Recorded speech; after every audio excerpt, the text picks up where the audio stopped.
Estamos en Regla, uno de los poblados más tradicionales de la capital de todos los cubanos, de la ciudad de La Habana. Y estas aguas contemplaron el 3 de junio de 1847 el arribo de los primeros chinos a la isla. Con este viaje se abría el primer capítulo de la interesante y todavía inédita historia del budismo en nuestro país.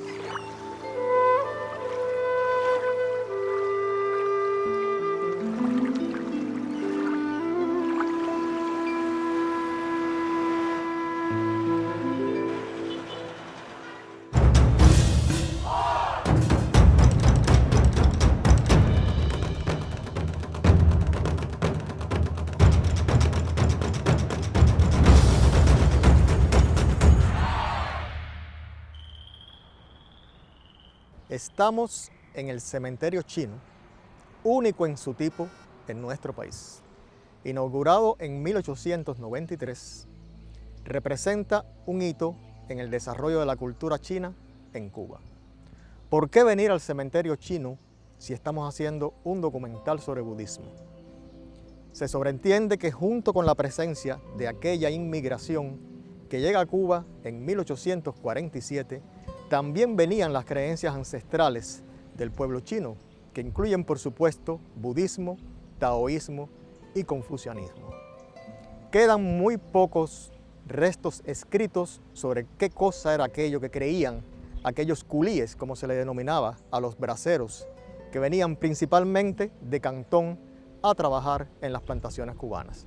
Testimonios dispersos, por ejemplo, en la biografía de un cimarrón, algunas frases aisladas en las obras de los grandes patricios de la colonia.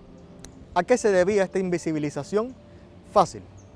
La colonia, con su poderío institucionalizado de la Iglesia Católica, reputaba como paganas todas las demás manifestaciones espirituales. Por tanto, la espiritualidad del chino en Cuba no era digna de ser registrada. Algunas leyendas del folclore tradicional, como por ejemplo la del médico chino, del cual se dice que era budista y abjuró en una procesión católica de sus creencias, y algún que otro elemento que podremos ver quizás aislado hoy, como el culto de San Fancón y demás, pues nos dan evidencia y testimonian qué es lo que trae el bagaje espiritual de esta inmigración. No nos asombre que no se haya desarrollado en Cuba un budismo étnico a partir de esta inmigración.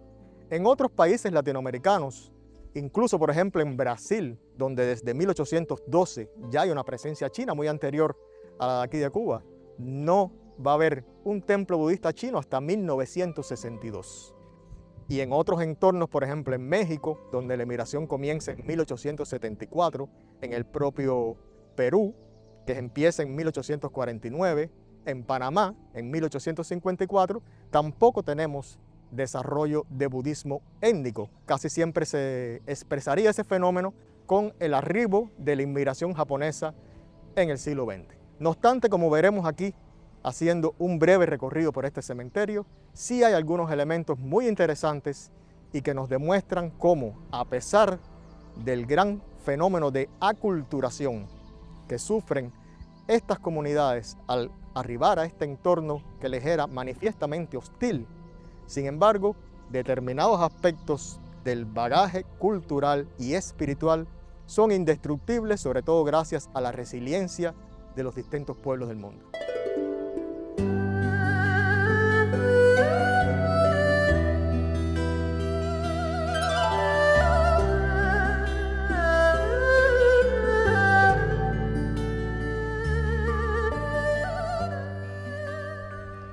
El cementerio es esencialmente católico debido principalmente a la adopción del cristianismo por los inmigrantes, pero también a los matrimonios mixtos. Los chinos, que no tenían permitido casarse con mujeres blancas, después debían crear familias con mujeres negras, casi todas vinculadas a las religiones cubanas de origen africano y por supuesto también a la Iglesia Católica.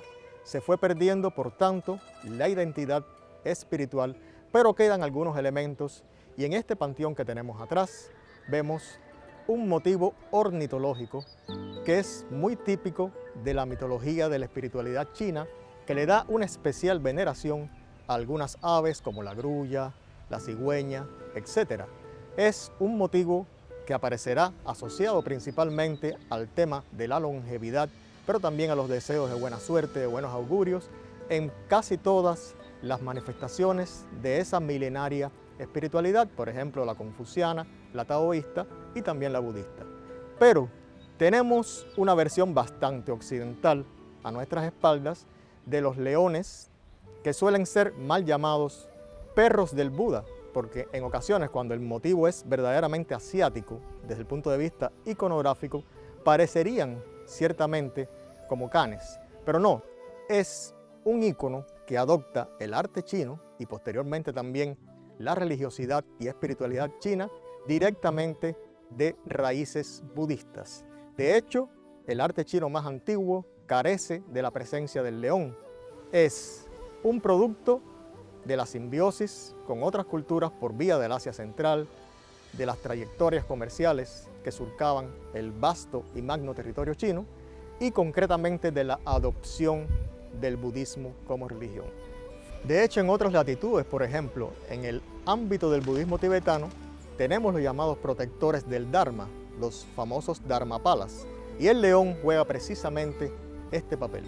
Es originalmente, en el budismo indio, un símbolo de la protección que ejercen las potencias espirituales sobre el Dharma o la enseñanza del Buda. Posteriormente sería adoptado en la espiritualidad china y es muy raro encontrarse actualmente un budismo chino plenamente carente de la presencia de los leones. Por tanto, como venimos diciendo, quedan elementos innegables que se remontan a estas raíces que van resistiendo incluso la catalización y la demolición cultural que ejerce el entorno básicamente occidental, católico, pero también de otras influencias negativas respecto a la preservación del legado cultural.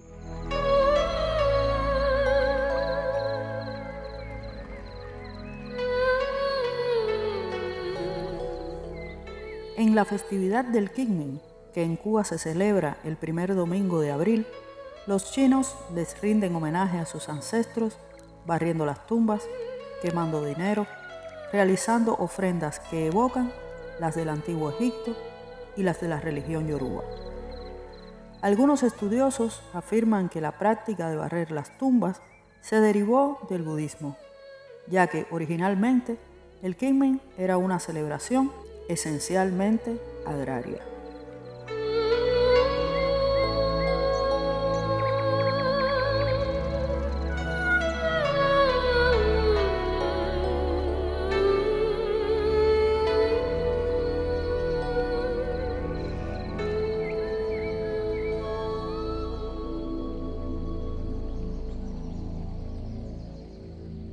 En el cementerio chino se difuminan los límites entre la vida y la muerte, entre el yin y el yang, entre nuestro mundo y el mundo de los que se han ido.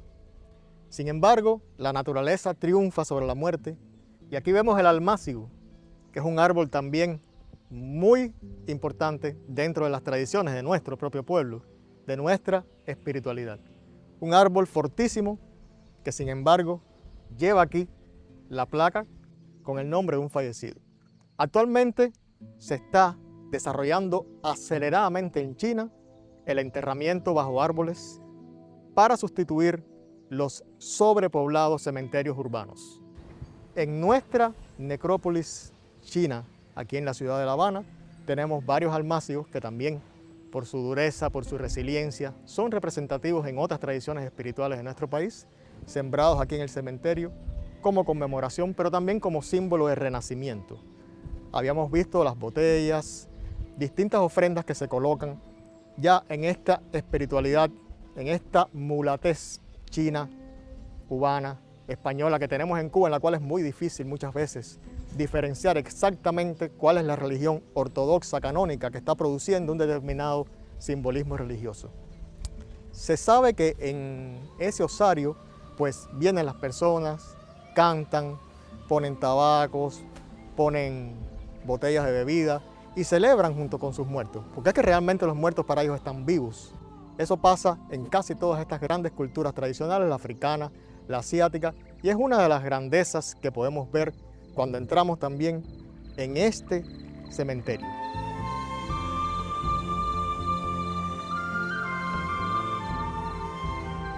Y naturalmente no se puede hablar de la historia del budismo en Cuba sin hacer alguna referencia al barrio chino, donde se conservó algo de budismo étnico, del culto a San Fancón, a la Bodhisattva de la compasión, en medio de las circunstancias de la inhabitación de esta comunidad china en Cuba.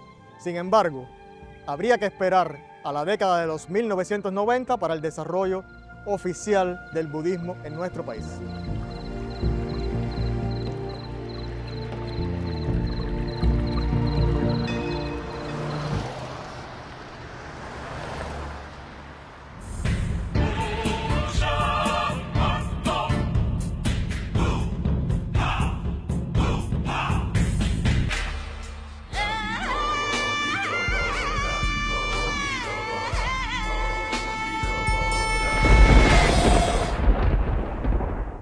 En las religiones cubanas de origen africano se preserva el legado más antiguo de las hibrideces religiosas entre los chinos y los esclavos negros en Cuba.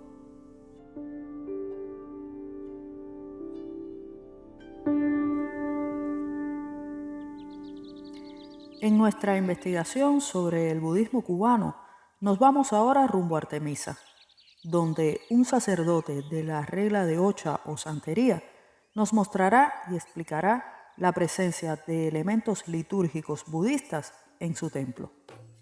La Ocha afrocubana ha sido una mezcla de diferentes religiones, entre el espiritismo, el catolicismo, las religiones africanas, principalmente la religión del área de Nigeria, de África Occidental, pero también han habido ciertas influencias del budismo en nuestra religión a partir del 3 de junio de 1847, cuando el flujo de inmigrantes chinos hacia la isla con motivo de trabajar en las plantaciones cañeras y en la construcción del barrio chino de La Habana.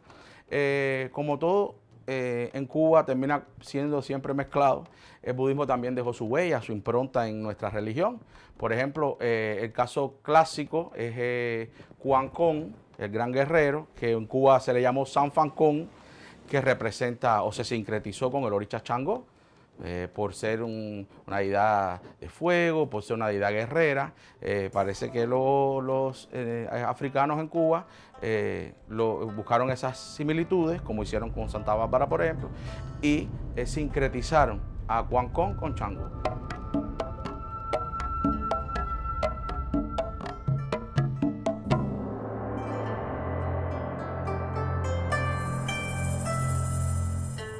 El caso de Kuan Yin, que hay un sincretismo con un camino de Ochun, con un avatar de la diosa Ochun, que se llama Ibuido, que es aquella que trae, en el sincretismo siempre fue adornada y ataviada con indumentarias asiáticas, la diosa de la misericordia, una diosa tranquila, una diosa dulce, del amor, y la fertilidad, el amor, la paz, y fue sincretizada con Kuan Yin.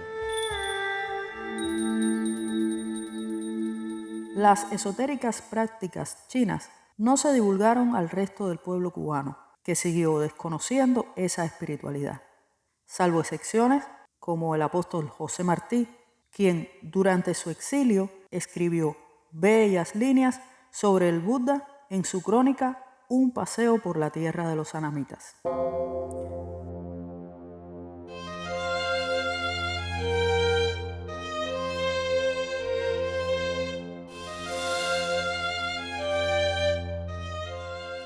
Sin embargo, los primeros en enseñar sobre Siddhartha Gautama a personas de la isla fueron los teósofos que arribaron a Cuba tras terminar la guerra hispano-cubano-americana, y crearon escuelas para niños pobres donde les narraban la historia del Buda y les enseñaban espiritualidades orientales. Pero durante unos 90 años no hubo aún comunidades budistas cubanas, aunque sí se incorporaron elementos budistas en el arte y la literatura, como en la Hacienda Cortina de Pinar del Río, actualmente un parque nacional, o en la poesía del chino cubano Regino Pedroso. Después del triunfo en toda la isla, la capital de Cuba presencia la entrada de los seguidores de Fidel Castro, episodio final en la lucha contra el régimen de Batista.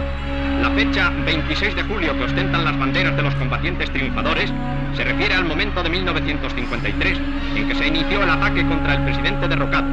La noticia de la huida de Batista a la República Dominicana se difunde rápidamente y origina tumultos y destrucciones en varios lugares.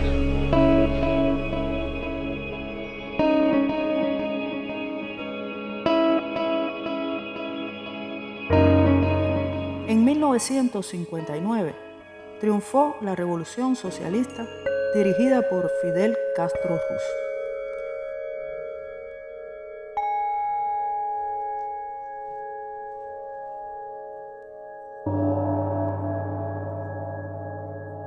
En los años subsiguientes, serían fundamentalmente personas emigradas las que cultivarían el budismo en el exterior. Por ejemplo, José Ignacio Cabezón, erudito tibetólogo cubanoamericano, y muy especialmente Severo Sarduy, una personalidad de las letras cubanas, emigrado a Francia y adepto al budismo tibetano.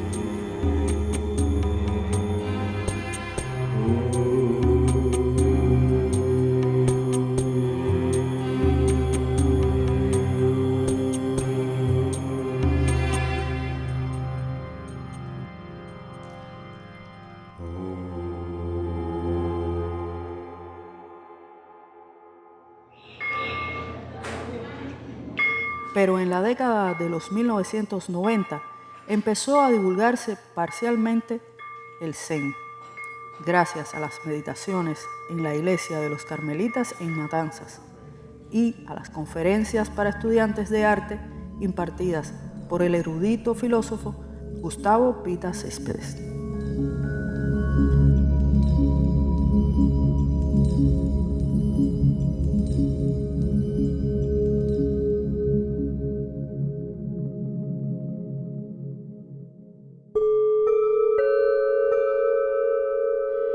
Hay que añadir que en 1993 Eduardo Pimentel se convirtió en el primer cubano residente en el país formalmente iniciado en el budismo tibetano.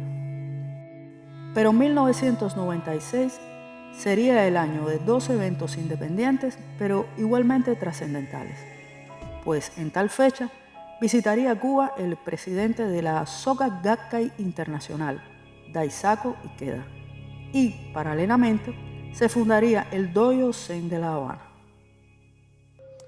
Para hablar del Zen en Cuba tenemos que hablar del maestro Kosén Thibaut. El maestro Kosén llegó a Cuba en el año 96, invitado por un grupo de artistas marciales que leían un libro que se puso muy de moda, que es Zen y Artes Marciales, por el maestro Taizen de Shimaru. A su vez, este maestro es quien lleva el Zen a Europa y es una coincidencia, diría yo, una maravilla de que puedan contactar con Kosén, que es uno de los que recibe la transmisión y es de los sucesores del maestro precisamente de Shimaru. Entonces llega Kosén a Cuba con un grupo importante de monjes europeos y también argentinos. Ya Kosén había fundado un templo en Argentina y varios dojos en Latinoamérica y Centroamérica. Entonces se dio a la tarea de pasar esta semilla a suelo cubano. Inmediatamente organizó un retiro que le llamamos Sechín. Tiene la característica de que es un trabajo de profunda meditación Zen, a la que llamamos Zazen. Es un espacio para practicar y bueno, había un montón de gente interesada, se hicieron las primeras coordinaciones para esta sechín y se hizo en la playa, en una de las casas de alquiler en aquel entonces.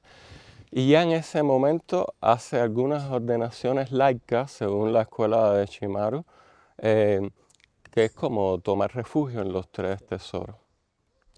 Ya algunos cubanos, alrededor de 10 cubanos, reciben esta ordenación y se queda en Cuba un monje argentino y un monje colombiano también, ayudando al proceso del diario, ¿no? De cómo es el funcionamiento del doyo, la práctica de sazen, un poco que sentar las bases.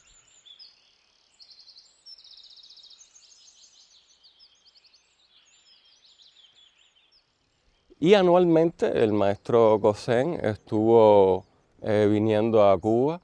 Cuando no era posible, siempre enviaba a algún discípulo diamante, es decir, uno de sus monjes más antiguos, más fuertes.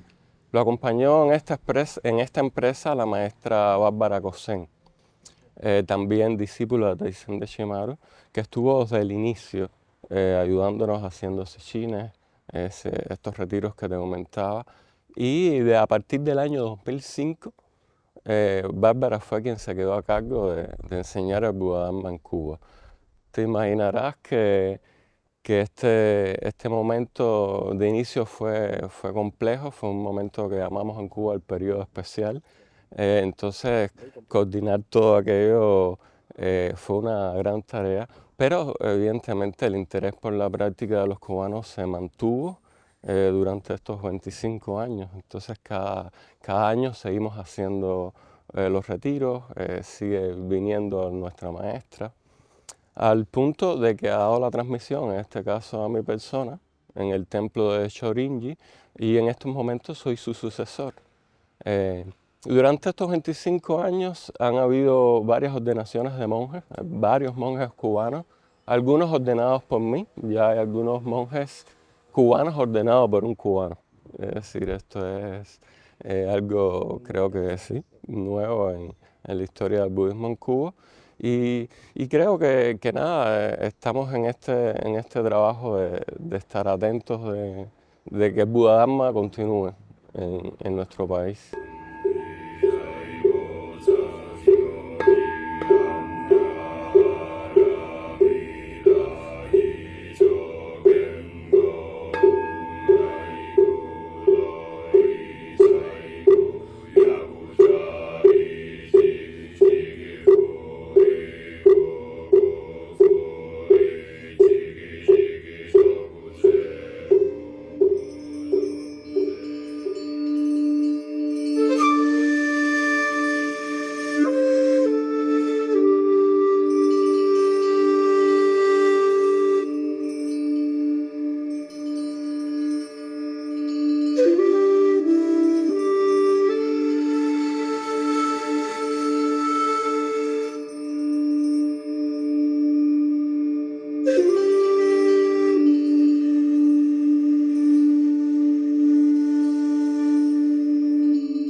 Todo comenzó con mis prácticas de yoga en la adolescencia y estas prácticas y estas lecturas que comencé a hacer en esa época me fueron llevando a interesarme mucho más por el budismo, del que había leído en la infancia por un libro que conservaba mi padre sobre historia de la filosofía, donde hacían la historia del príncipe Siddhartha, un príncipe que a pesar de vivir en toda la opulencia en la que vivía, lo abandonó todo para convertirse después en Buda, y desde niño esa historia siempre me llamó mucho la atención. Y con los años recuerdo visitar la casa con un gran amigo mío, la casa del profesor Gabriel Calaforra, y allí conocí muchos amigos que me hablaron por primera vez de la existencia del Dojo Zen de La Habana. Lugar que yo ya conocía de su existencia, pero no sabía en dónde estaba en La Habana. Y recuerdo que justo al otro día comencé a practicar. Llegué al dojo debajo de un torrencial aguacero y comencé ese mismo día a practicar.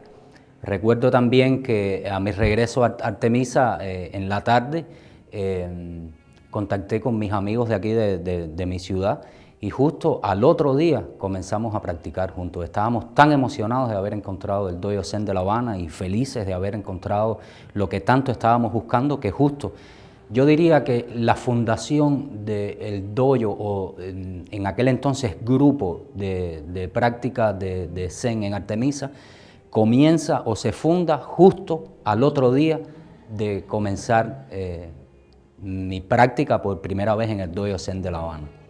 Y así, bueno, pasaron muchos años de práctica. En el año 2001 tomo refugio con el maestro Kosen en una de sus visitas a nuestro país, y en el año 2006 tomo los votos de monje con mi primera maestra, Bárbara Kosen, con quien estuve estudiando varios años. También en el año 2010 tengo la oportunidad de salir de Cuba y radicarme en Buenos Aires, donde comienzo a practicar en muchos templos, comienzo a visitar muchos dojos Zen, muchos templos budistas, no solamente Zen, sino también de tierra pura en China, y comienzo a conocer sobre todo el budismo que se practica en Latinoamérica. Hasta que en el año 2013 tengo la oportunidad de visitar el templo de Bushinji en la ciudad de Sao Paulo, que es el templo principal de la escuela Soto Shu en Sudamérica. Y bueno, en el año 2013 regreso definitivamente a Cuba y continuamos aquí haciendo la labor que comenzamos hace ya un poco más de 20 años.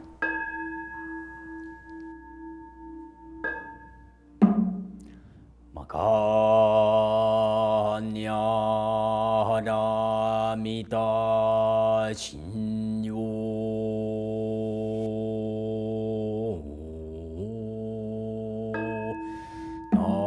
nanji saibo sachiyo din nanyaramita jijo gengung gaigu doi saiku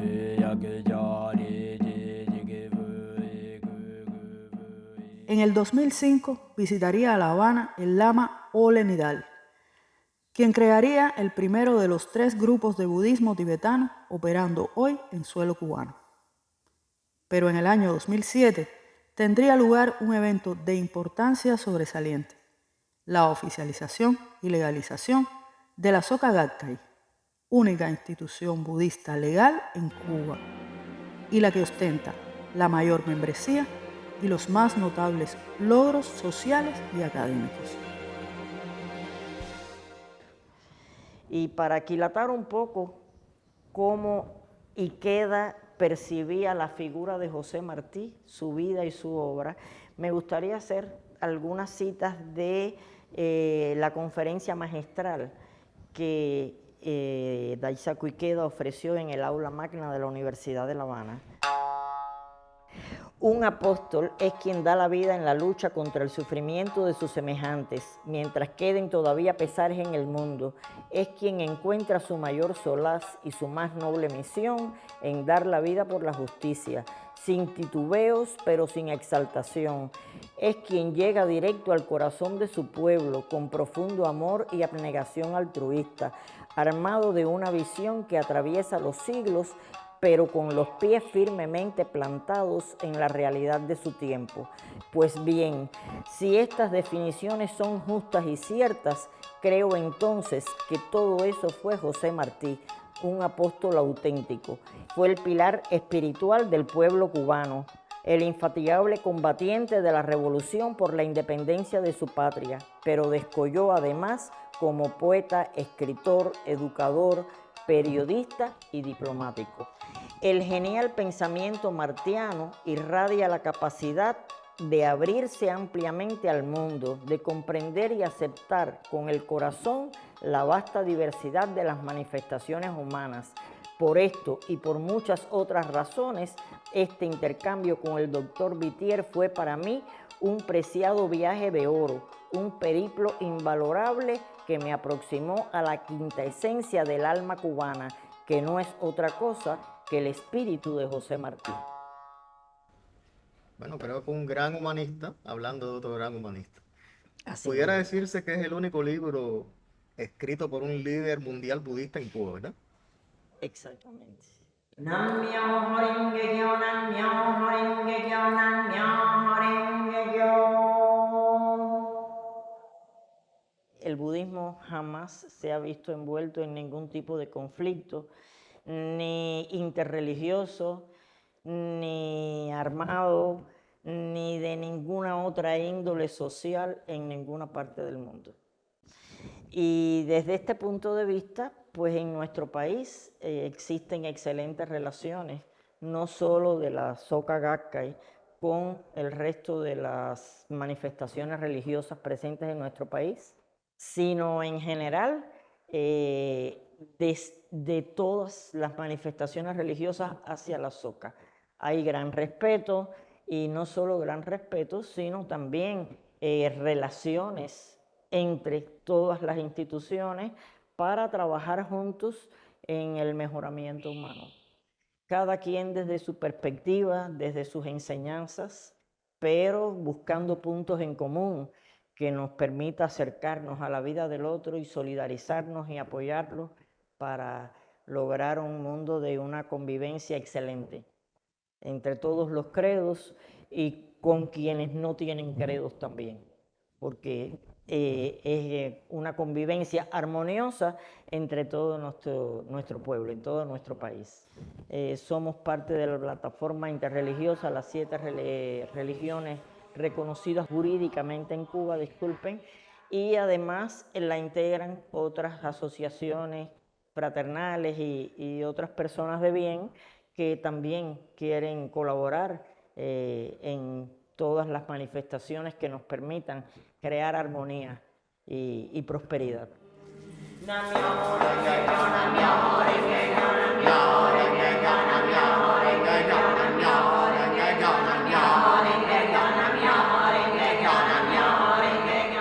Y desde ese punto de vista, pues bueno, participamos, por ejemplo, todos los años la Soka Gakkai de la República de Cuba en los eventos de la oración por la paz que convoca la comunidad de San Egidio, que participan en ella las 4 religiones mundiales, y entre ellas el budismo. Y en esa oportunidad siempre la aprovechamos para presentar una síntesis de las propuestas de paz que anualmente nuestro presidente Daisaku Ikeda presenta en la Organización de Naciones Unidas, teniendo en cuenta que la Soka Gakkai es una organización no gubernamental con estatus consultivo en ECOSOC, en Naciones Unidas, y nosotros aprovechamos el marco de la oración por la paz para presentar un resumen de la propuesta de paz del año del presidente Ikeda, donde él siempre analiza problemas de importancia mundial para lograr aunar fuerzas de todos los mandatarios del mundo y sensibilizarlos con la necesidad urgente de trabajar por el bienestar de la humanidad. Y por supuesto, un tema esencial que el presidente Ikeda incesantemente toca como tema principal en sus propuestas de paz es la abolición de las armas nucleares. Tenemos una exposición muy interesante, muy explícita de las consecuencias nefastas que ha traído para la humanidad el lanzamiento de las bombas atómicas en Hiroshima y Nagasaki, y a su vez la carrera armamentista desenfrenada que está predominando en el mundo, y esa exposición recoge de manera muy amplia, con imágenes y texto además, todas las consecuencias, los peligros que corre la humanidad con esta carrera armamentista y sobre todo con el desarrollo de las armas nucleares, y aboga por la necesidad imperiosa de abolirlas.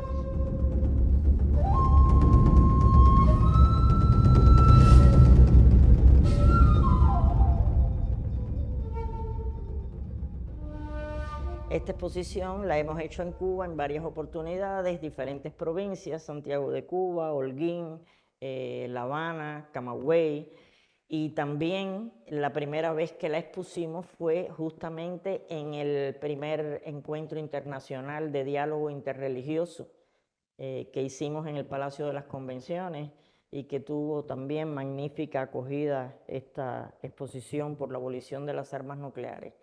Y también hemos participado en festivales culturales, festivales juveniles, muy bonitos, en el cine Multicine Infanta, en el Cine América, en el Cine 23 y 12.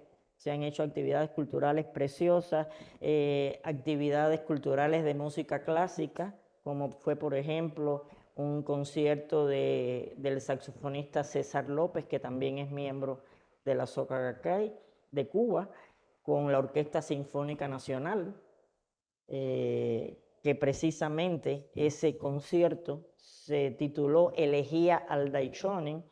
Nichiren Daishonin es precisamente el fundador del budismo que practicamos, que aunque su filosofía no es otra cosa que el Sutra del Loto, que fue propagada por Siddhartha Gautama o Shakyamuni, el Buda original, pues de todas formas fue un homenaje que César López quiso rendir a Nichiren Daishonin en una fecha homenajeando su natalicio.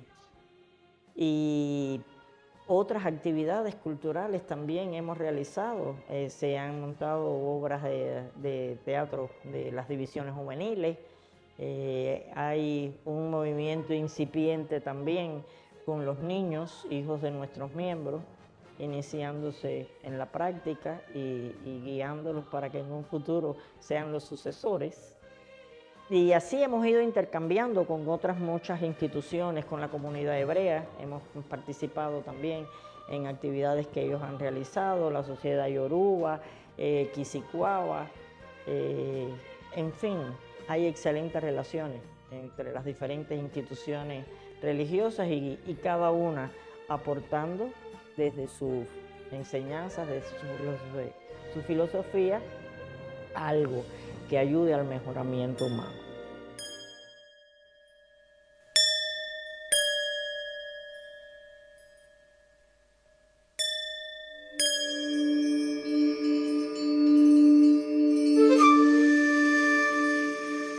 Laureados literatos cubanos se han interesado en el Zen, como José Lezama Lima, el poeta Omar Pérez y el emigrado José Coser, ganador del Premio Iberoamericano de Poesía Pablo Neruda 2013.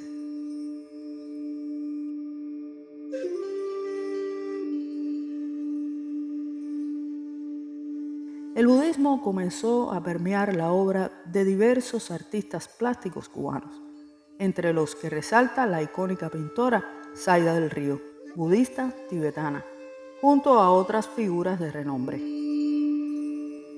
Ese interés en el budismo por parte de pintores y escultores residentes en Cuba o en el extranjero prosigue hasta el presente.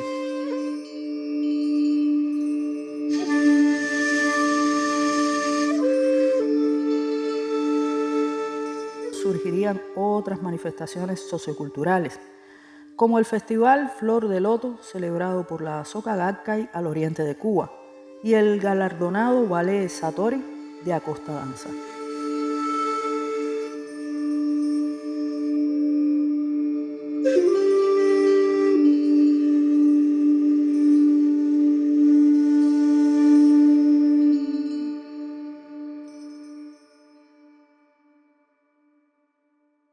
En los últimos años, el budismo ha ido ganando espacios en la docencia universitaria cubana, gracias a cursos como el del escritor y filósofo Eduardo Francisco Freire en el 2018 y el 2020. Resalta igualmente la visita en el año 2020 del abad Chifusi Han de Taiwán, quien compartió con los practicantes locales en escenarios tan inesperados como la Universidad de La Habana. Bueno, aquí estamos en la Universidad de Habana. ¿Y dónde estamos aquí? En el aula magna. Douglas. En el aula magna. Ahora, la razón que yo le pedí a poder venir aquí y entrevistarle es por esta placa. Sí. Un solo día en la vida de los hombres eruditos vale más que la larguísima edad de un hombre sin erudición. Un perito, digamos. Cuando estamos investigando, o yo estoy investigando, las inscripciones del aula magna, me percato de que la inscripción que nos ha llegado en latín por vía de Séneca, el estoico, la inscripción se relacionaba directamente con lo que estaba yo leyendo en el Dhammapada. Me di cuenta que lo que había era una condensación, digamos una suerte de paráfrasis, pero que la fuente estaba aquí. Buenísimo. ¿Me permite leer? Un solo día de la vida de una persona que se esfuerza con firme resolución vale más que 100 años de la vida de una persona perezosa e indolente. Y en el 112 dice, un solo día de la vida de una persona que hace un intenso esfuerzo vale más que 100 años de la vida de uno que es perezoso e inactivo. Y 113, un solo día de la vida de una persona que comprenda cómo todas las cosas surgen y se desvanecen vale más que 100 años de la vida de una persona que no comprende cómo las cosas surgen y se desvanecen. ¡Wow!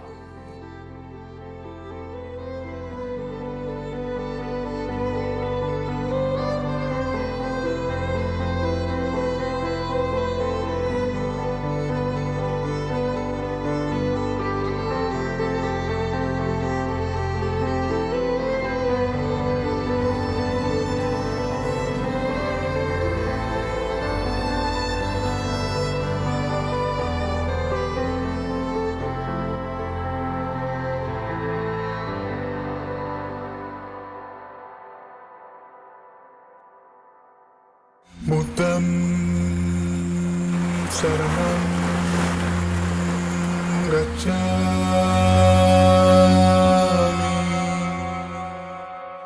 Un importante intelectual budista canadiense recibió la ordenación monástica Theravada en plena capital habanera en el 2019 y en lo adelante se dedicaría a apoyar espiritualmente como Bhikkhu Mijita a los practicantes cubanos, recibiendo en el 2023 el apoyo de la Embajada de Sri Lanka en Cuba.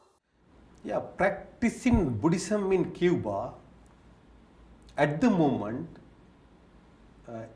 is a challengeable task. La práctica del budismo en Cuba es realmente un reto. You can't introduce a religion or religious practices within a short period of time. It is not practical. No se puede introducir una práctica religiosa de esta magnitud de una manera tan rápida. It takes a lot of time. Toma mucho tiempo. It needs a lot of efforts. Se necesitan muchos esfuerzos. It needs a well-programmed, system to introduce a religion to a nation. Se necesita un buen sistema de enseñanza para introducir la práctica de la religión del budismo. We can consider this is the beginning. Podemos considerar que esto es el inicio. Nos encontramos en los inicios del budismo. I am happy to say that now I have received a message from one Buddhist monk living in Canada. Él está muy contento y pone como ejemplo un mensaje que recibió recientemente de un monje budista que radica en Canadá. And I can understand that your organization is connected with the Buddhist organization in Hong Kong. Y puede entender por esa vía, por ese mensaje, que la organización a la que usted pertenece como reportero está relacionada con una organización budista que radica también en Hong Kong. Actually you need not only support from Sri Lanka, you need to get international support to promote Buddhism in your country. Para una práctica más extensiva y para introducir de una manera más profunda el budismo en Cuba, no se necesita solamente el apoyo de Sri Lanka, sino también los esfuerzos y el apoyo a una escala global. There are many Buddhist countries which have their diplomatic representation in Havana. Hay muchos países que también practican el budismo, que tienen también sus representaciones diplomáticas en La Habana. We can get their support too when necessary. Podemos obtener también su apoyo cuando sea necesario. And we need to get the support from international Buddhist organizations. Y también se necesita el apoyo de las asociaciones budistas internacionales. Yeah. For instance, now we are already connected with Hong Kong. Como por ejemplo esta que radica en Hong Kong. So then we need their support to promote. Then we should have a well coordinated, combined efforts to promote Buddhism in Cuba. O sea que se necesitan unos esfuerzos bien integrados y combinados y bien establecidos para poder introducir con más fuerza el budismo en la isla. I strictly believe that you have strength to do this meritful act in your country. O sea, y usted como reportero tiene un gran mérito, y como practicante también de esta religión tiene un gran mérito en estos momentos en nuestro país, y lo felicito por eso.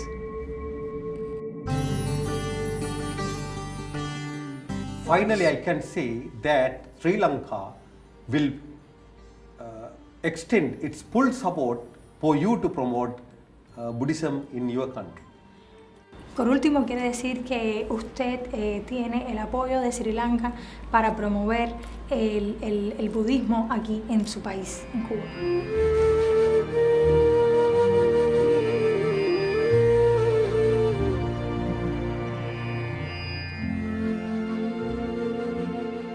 En el año 2021, el venerable Dikhu Hita, profesor Suwanda Subunasiri de Canadá, tuvo a su cargo el primer WESAT para todos los cubanos. En aquella ocasión fue realizado vía online debido a las restricciones de la pandemia de coronavirus.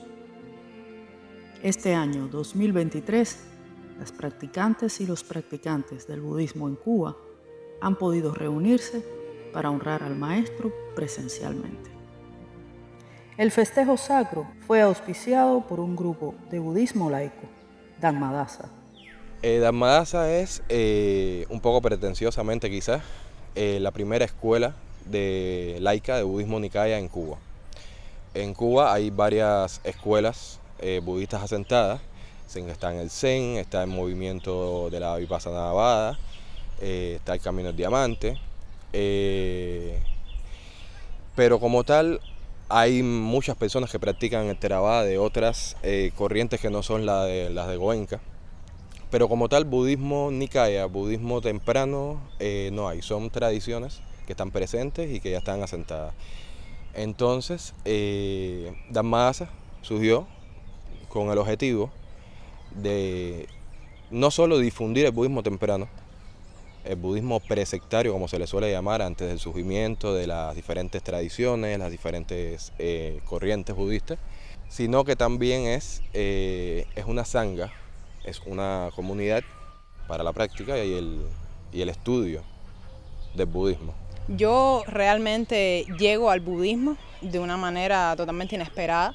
Vengo de una crianza con enseñanzas que difieren en gran parte del budismo, en mi casa, en mi hogar, y realmente fue un cambio muy grande que hoy por hoy sigue en proceso, que me ha ayudado a enfrentar mi vida teniendo una base en los preceptos budistas, teniendo una base en las 4 nobles verdades, una base en el noble octuple sendero que me ha ayudado a encaminar mi vida de una manera organizada, de una manera plena, porque realmente me ha dado una guía para mi accionar.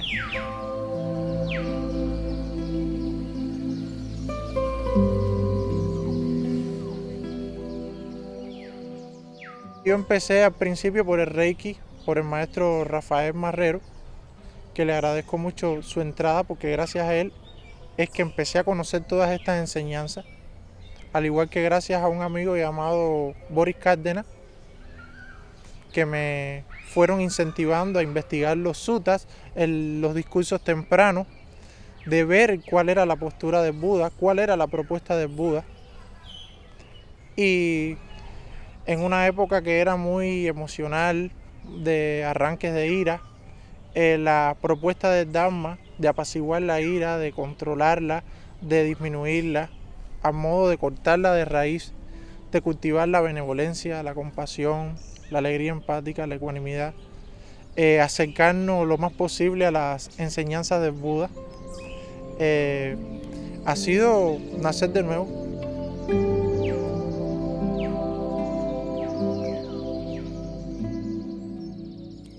Esta fue la primera vez que se celebró de esa manera el cumpleaños del maestro en la tierra de Martí, en un espíritu de unidad y fraternidad entre todas las espiritualidades del orbe.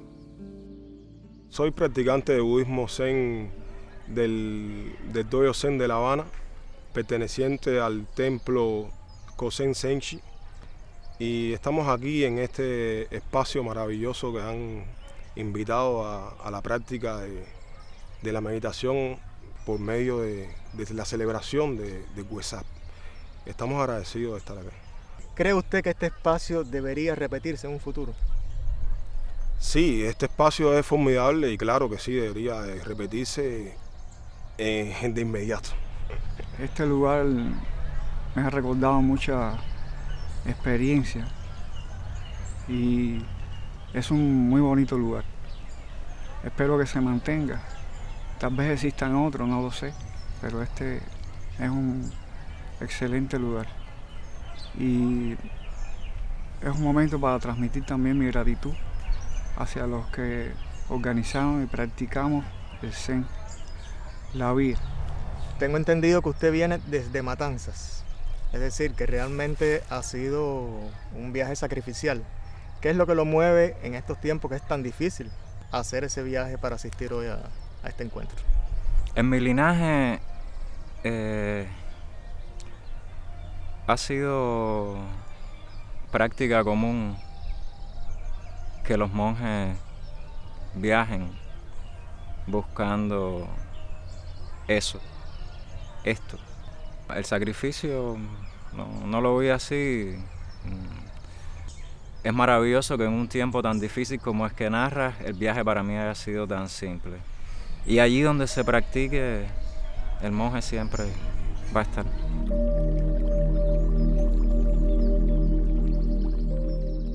Soy colombiana, practicante del budismo del Camino del Diamante hace 14 años. ¿Se ha sentido bien en el día de hoy con los otros hermanos? Muy bien, muy bien. Es muy bonito porque igual en el budismo todos somos uno, no hay separación, no debe haber separación. Y siempre estamos chequeando lo que hacemos. Es muy rico estar juntos, muy bonito. Por supuesto que sí, somos una comunidad en Buda. Bueno, estoy aquí porque en primer lugar por una cuestión de mi espiritualidad, ¿no? Estoy experimentando diferentes caminos también a raíz. No solamente porque en la iglesia nuestra se reúne el Dojo Zen de Matanza y estamos compartiendo también de una manera activa con este dojo. Soy principiante, estamos como empezando con ellos la meditación Zen. Sino también porque creo en la comunión entre todas las espiritualidades, porque creo que hay muchísimas espiritualidades que nos atraviesan como seres humanos, ¿no? Nosotros como Proyecto Abriendo Brechas de Colores también estamos de alguna manera intencionando encuentros interreligiosos, no solamente encuentros interreligiosos para conversar, ¿no? Como lo conocemos, sino para comulgar con otras espiritualidades y porque también nos ayudan a la nuestra, ¿no? Para mí, por ejemplo, el budismo o sentarme a meditar con los budistas me ha ayudado mucho en mi concentración, también en que hay diferentes caminos para acercarse a la divinidad. Por eso hablamos de Dios en muchas manifestaciones y de muchas maneras, ¿no? Y también la cuestión de la compasión es algo que me ha llamado muchísimo la atención. Cómo entienden la cuestión de la compasión, que para nosotros sería la misericordia también, ¿no? Y también en mi lucha por la justicia social me ha aportado muchísimo, ¿no? Nosotros decimos no hay, o sea, para que haya justicia o para que haya paz tiene que haber justicia, pero esa justicia también se alcanza con compasión y misericordia y podemos confraternizar como hermanas que somos. Mi nombre es Yivi, también soy pastora de la comunidad metropolitana y me considero budista cristiana, no budista y cristiana, sino budista cristiana. El budismo es parte de mi espiritualidad también. Yo no concibo mi espiritualidad separada. Yo soy un ser que fluye que vivo conscientemente con esa parte de la compasión a todos los seres, y eso me hace ser mejor cristiana, ser más consciente también de lo que es ser cristiani. Y no lo puedo ver separado porque es algo que soy, que practico y que es parte de mi ser. Entonces no puedo separarlo porque es mi esencia.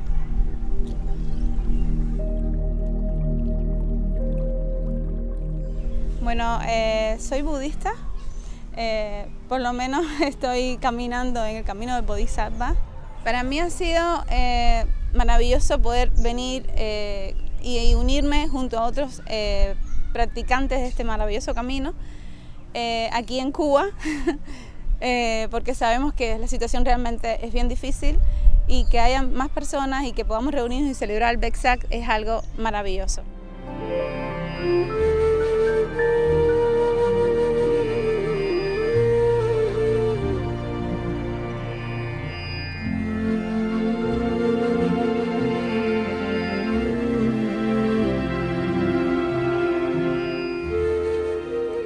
Finalmente, en el 2023, visitó nuevamente La Habana el venerable monje Theravada Bhikkhu Mijita, quien durante una inolvidable semana compartió incesantemente el Dharma con los practicantes cubanos, los diplomáticos de Sri Lanka y personas de todas las creencias e ideologías. Su visita logró repercusiones en importantes medios digitales cubanos, y a su partida dejaba tras de sí un legado de amor y admiración, así como la convicción de un futuro promisorio para el budismo en Cuba. Maestro, ¿por qué usted elige la ciudad de La Habana para su ordenación monástica? Buena pregunta. Por supuesto, ya había decidido ordenarme, pero lo que Cuba presentó fue la maravillosa oportunidad de combinar mi interés por cuidarme a mí mismo, Attahita, con el interés por cuidar a los demás, Parahita, de los cubanos.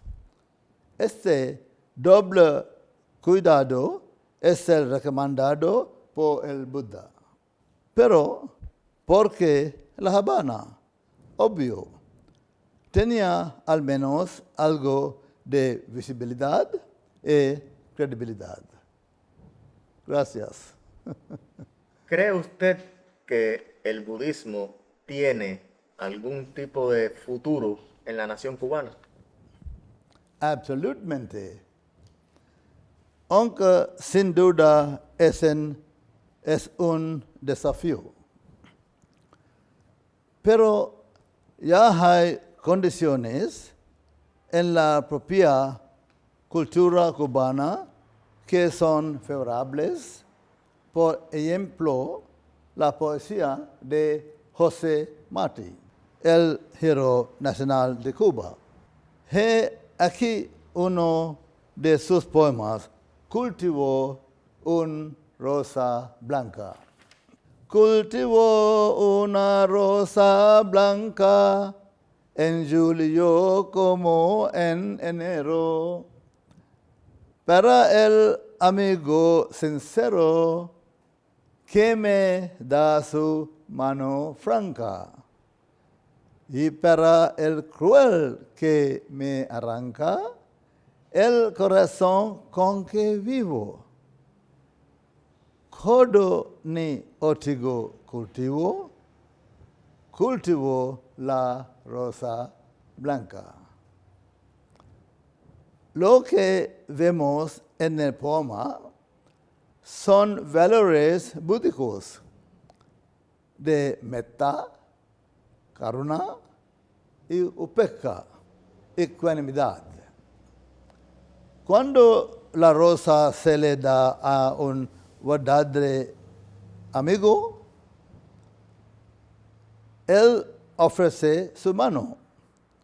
Pero cuando se le da al cruel cuyos golpes quebrantan el corazón por el que vivo, no son espinos o cardos lo que se devuelve con ira u odio, sino que la rosa blanca vuelve meta amistad, aún tomando al cruel por amigo. También hay compasión, karuna, porque no hacirio repensa. Tercero, hay ecuanimidad, upekka. A pesar de los mayores esfuerzos en la vida, las cosas no necesariamente terminan de la manera esperada. Así es visto como una bendición por el Buda, cuya mente no se estremece cuando la golpean las realidades del mundo. Estará libre de tristeza, libre de polvo, y estará en calma y en paz. En el Mahamangala Sutta.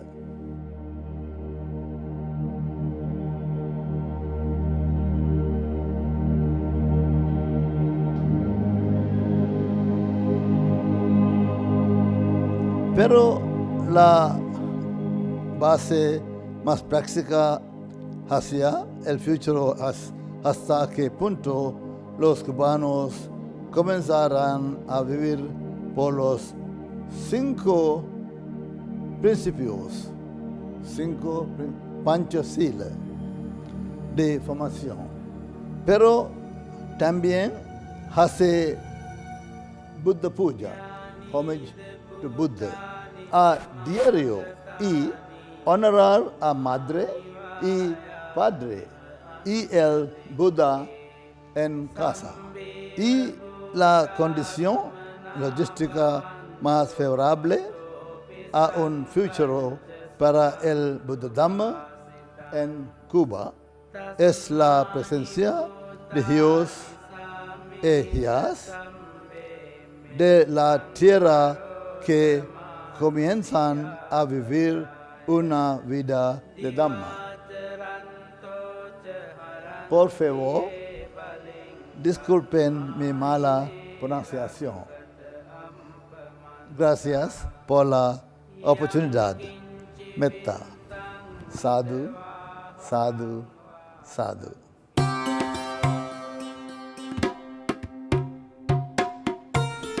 Tiempo de terminar. Nuestro documental llega a su fin y lo hace precisamente donde empezó, en las aguas del litoral habanero.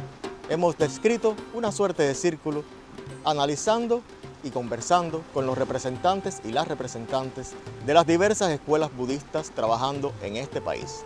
Recuérdese que el círculo es precisamente el símbolo del Dharma, de la enseñanza del Buda.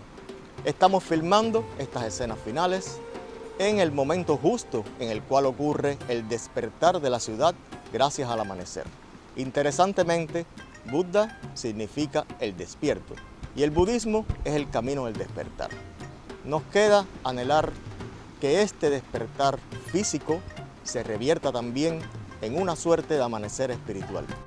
Nos queda simplemente desearles a los y las practicantes de este camino en Cuba que alcancen la meta deseada, sea esta cual sea.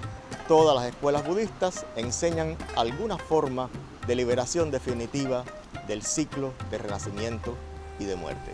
Que todos ellos y ellas alcancen el nirvana, que todos ellos y ellas sean un ejemplo en esta sociedad que crecientemente habrá de ir comprendiendo la verdad ya innegable de que el budismo existe y está radicado en nuestro suelo para permanecer en él por tiempo indefinido haciendo el bien.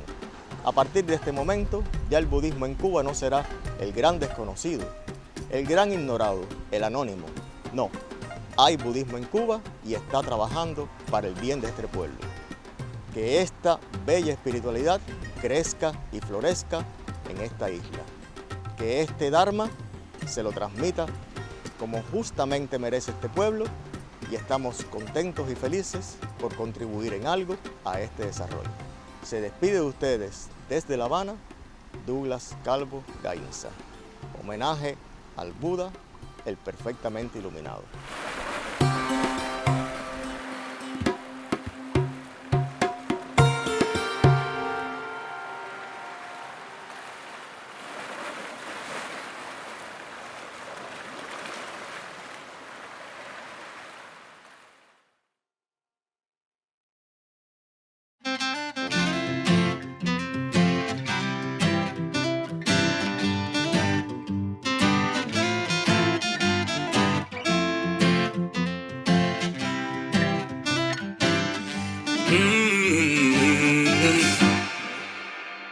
Dime dónde salvarnos, fuera del interior, muestra el rumbo cercano, donde ha ido el dolor. Si alguien más podría saberlo, pidiendo a otros la respuesta a mi dolor.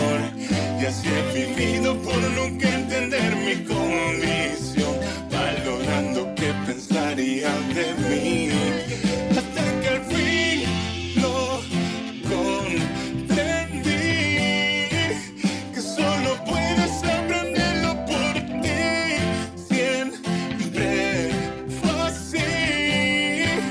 Conoce a Dios cuando me conocí a mí.